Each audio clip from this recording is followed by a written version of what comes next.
SMA Saim proudly presents Study Lagi Podcast. Open Talks, open your world.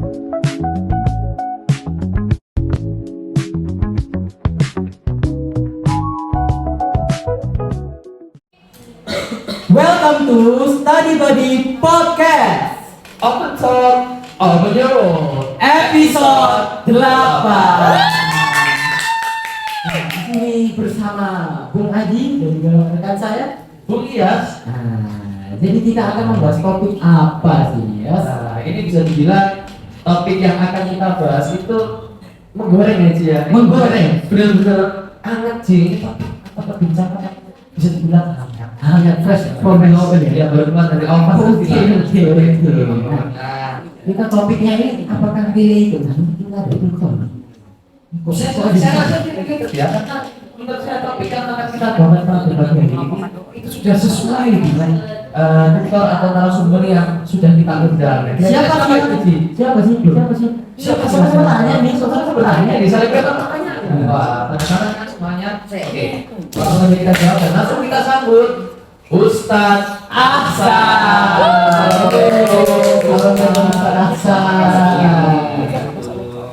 Nah, ini kita bersama panutanku sih ya. Ini panutanku. Panutan kamu selama ini. Soalnya Ustadz Ahsan ini membuat aku ini konsisten tiap hari ini sholat 5 waktu. 5 kali sehari. Nah, Luar biasa.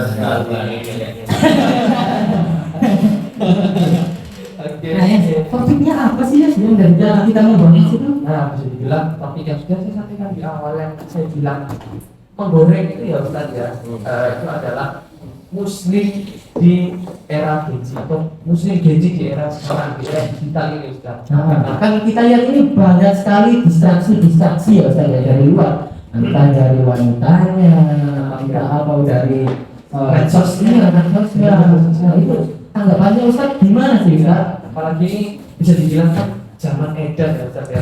Banyak sekali terjadi kemaksiatan di era sekarang. Iya. Nah, Iya benar sih. Jadi memang sekarang itu fasilitasnya lengkap ya. Ngapain aja sudah mau atau enggak aja. Jadi maksiat apapun fasilitasnya sudah sangat banyak. ya sudah difasilitasi seperti itu. Iya, IAS mau ngapain aja bisa sebetulnya. Lewat aplikasi di jauh bisa. Aplikasi Aplikasi yang WhatsApp. WhatsApp. Iya. Kan bisa dari WhatsApp. Iya. Ya contoh kayak gitu. Di Surabaya fasilitasnya macam-macam.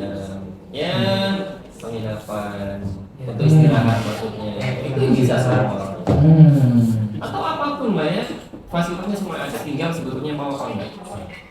Iya sih. Ya, bagaimana kita memanfaatkan fasilitas tersebut ya kurang lebih ya. Iya, maksiatnya bisa difasilitasi dengan fasilitas selengkap itu. Tinggal sekarang itu dengan kemudahan kelengkapan itu bagaimana manusianya. Kalau dia tidak bisa menjaga dirinya, itu mudah sekali terjerumus. Tapi kalau misalkan dia kuat di pondasinya, dia akan bisa mengontrol dirinya, memanfaatkan itu semua. Oke. Nah, tapi Pak, saya itu kemarin itu ada dengar cerita Pak.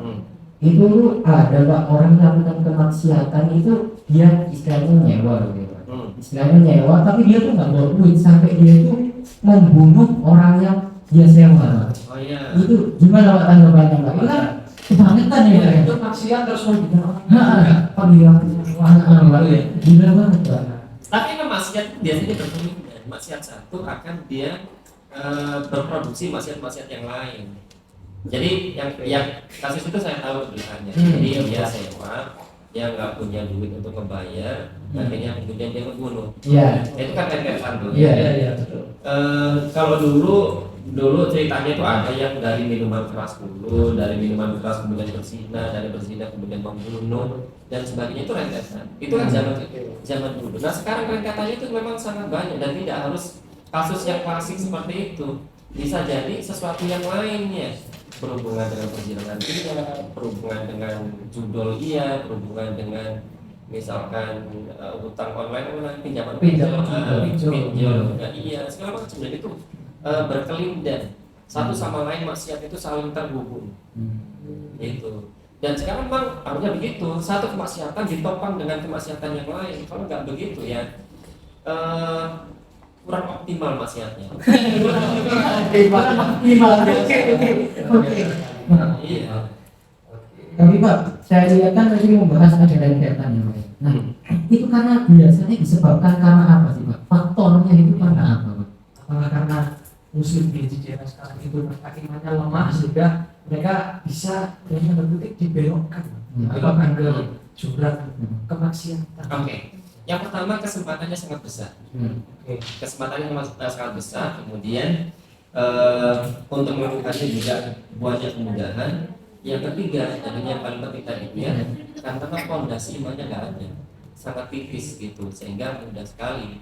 Sudah kesempatannya besar, kemudian melakukannya juga sangat mudah, fasilitasnya banyak. Nah, kemudian fondasinya yang rapuh, sehingga mudah sekali melakukannya. Makanya itu kan tantangan yang sangat besar untuk sekarang ya. Kalau zaman dulu itu peluang maksiatnya itu tetap ada, cuma kan kecil kan, fasilitasnya juga sedikit, repot aja gitu kan, mau pacaran juga apa namanya dulu itu masih masyarakatnya itu ada sanksi sosial sepertinya gitu, malu gitu untuk melakukan itu.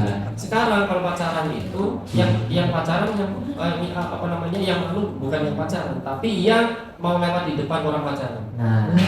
Permisi mbak, permisi mas. Ya. Justru malah dinormalisasikan ya Pak ya. Iya, sekarang tuh kita malu pada orang yang masih sungkan hanya sekedar jalan di depannya, di depan orang yang berjumpa berpacaran atau sama orang yang apa namanya sedang melakukan hal-hal yang lain lah. Kita aja justru sungkan karena memang kebaikan itu sangat jarang sekarang itu. Yang ada justru sesuatu yang buruk dan itu menjadi sepertinya sesuatu yang dinormalkan. Sebenarnya kalau dari saya sendiri ya Pak Ya. Saya itu sebenarnya nggak menormalisasikan, cuman saya itu kadang ada satu waktu saya mengingatkan itu mereka tetap acuh gitu Pak. Iya, jadi kita mengingatkan juga keluh kan. Iya. Jadi sungkan ya. Nanti kayak dibilang sok apa gitu. Iya, jadi ada dibilang soal gitu aja. emang alim sih sebenarnya. Itu maksudnya. Nah Pak, tadi kan sampai ada statement fondasinya yang kurang kuat. Ini cara membangun fondasi yang kuat itu seperti apa? Ada tipsnya.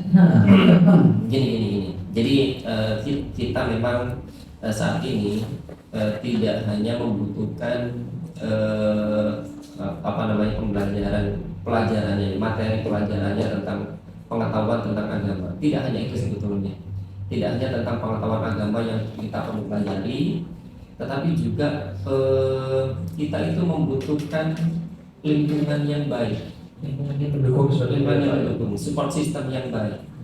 Saya yakin kok orang-orang yang mudah melakukan maksiat itu sebetulnya ada yang kurang dalam dirinya, entah kasih sayangnya, entah kemudian psikologisnya segala macam, itu pasti ada sesuatu yang kurang dalam dirinya. Ada kesenangan yang itu menjadi hutang, dulunya nggak merasakan itu sehingga dia mencari pelampiasan yang seperti itu. Misalkan contohnya, dia kurang kasih sayang di rumahnya, dia kekurangan kasih sayang dengan orang tuanya, sehingga ada hutang di situ yang kemudian diisi dengan kesenangan-kesenangan yang lain yang itu sayangnya adalah berupa kesenangan yang bermasalah tadi itu. Iya. Nah maka lingkungan support system itu harus dimiliki, ya. Jangan sampai ada sesuatu yang kurang dalam dirinya, kasih sayang yang didapatkan, kemudian kesenangan, kemudian segala macamnya, dan kesenangan yang sifatnya kebaikan ya, yang sifatnya baik ya, yang tidak diharamkan. Yang kedua, senantiasa mempelajari agama supaya tahu arahnya. Jadi agama itu seperti peta gitu kan. Kita mau pelajari peta, orang kita mau kemana-mana kita pelajari Google Map kok. Dan Google Map kita itu jarang dibuka. Kita tuh cuma sekedar sama sebetulnya pengen ke sana, tapi nggak tahu, nanti aja, kalir aja. Akhirnya nggak sampai ke peta itu gitu. Gitu. Jadi ada dua hal yang, jadi tidak cukup belajar agama doang, tapi kalau support sistemnya itu nggak dapat, di rumah nggak didukung, lingkungan nggak mendukung, akhirnya kita juga sekedar agama itu sekedar pengetahuan doang dan itu nggak diamalkan sama sekali. Oke, tadi kan sampai ada bilang lingkungan ya, berarti ini kan faktor eksternal. Kira-kira nih lingkungan sosial yang baik itu seperti apa Pak? Nah, tadi saya sampaikan itu ada support system, yaitu lingkungan yang mensupport kita untuk selalu berbuat baik. Contoh misalkan antara Aji dengan Iyas, yang satu sedang malas-malasnya nih karena putus cinta. Siapa Pak? Siapa? Ya Iyas lah. Oh iya, Jelaskan pasti. Dia suntuk karena stres gitu kan, sama ini. Gara-garanya putus. Nah putusnya itu disuruh sataksan gitu contohnya.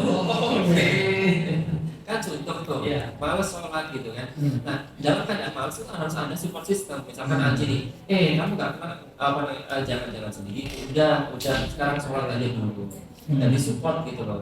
Kalaupun nanti saya tahu kamu tuh sedih gitu, tapi saya menjadi teman, bisa kok jadi teman ngobrol kamu, teman curhat kamu, teman untuk bisa mengatasi masalah kamu. Kita jalan-jalan, kita apa bareng. Nah itu Pak, yang saya selalu lakukan tiap hari, mengajak teman-teman saya itu sholat gitu Pak. Tapi saya itu sebenarnya selalu tepat waktu. Nah, tapi kan tentunya saya ada bilang itu sudah harus mengajak temannya untuk bisa curhat. Nah, tapi biasanya di lingkungan cowok itu ya Pak ya, kita itu disuruh curhat itu kayak dibilangnya ngedi. Iya. Jadi saya heran. Ngedi. Apa? Yes. Ya, kok bilang ya seperti itulah ya. Kan nggak ngajak sholat di ngedi. Bukan Pak, sholat curhat. Ini kan tadi ya kan. Jadi kayak teman curhat. Itu Pak kadang ada ngomong mobil. Jadi gimana Pak? Jadi serba salah gitu. Tapi gini, memang ada memang teman-teman kita ada orang yang tepat dan ada orang yang kurang tepat untuk jadi teman kita. Betul sekali. Ada hadis Nabi yang bagus bahwa manusia itu kumpulan ruh, dan ruh itu akan mencari ruh yang sejenisnya. Jadi yang cocok dengan yang nggak cocok gitu. Jadi ada orang yang nggak cocok berteman dengan seseorang, ada yang cocok, ada yang nggak cocok gitu. Dan yang nggak cocok tadi itu ngajakin yang baik, tapi kamu justru misalkan dikata-katain, misalkan dan yang seperti itu tuh. Makanya cari teman yang terbaik yang bisa supportnya itu emang benar-benar dari hati, benar-benar ikhlas gitu ya Pak ya. Berarti saya nggak cocok loh. meskipun guyonan loh ya, tapi kan bisa dirasain tuh ya mana yang bisa menjadi circle dekat, ada yang cuma sekedar teman aja. Ya, sekedar kenal aja. Sekedar guyonan doang, sekedar teman kelas, sekedar teman. Itu biasanya begitu kok. Akan terbentuk dengan sendirinya siapa yang menjadi teman soulmate-nya. Tapi biasanya teman soulmate ini malah bukan mengajak kebaikan, Tapi malah menjerumuskan kita. Iya. Nah itu yang perlu dicurigai, perlu dievaluasi gitu. Jadi salah ya Pak. Nanti rupanya sama-sama gak jelasnya. Betul. Itu arwah-arwah gentayangan itu. Ini yang berkumpul itu. Nah, kan tapi kan di era digitalisasi sekarang ini kan banyak sekali informasi-informasi yang langsung masuk ke kepala kita tanpa kita analisa terlebih dahulu. Nah, itu gimana Mas? Nah itulah pentingnya kita berguru dan kita menjadi penting untuk belajar ilmu. Sebab kalau tidak, ya kita akan termakan informasi-informasi palsu kan, informasi-informasi yang salah gitu.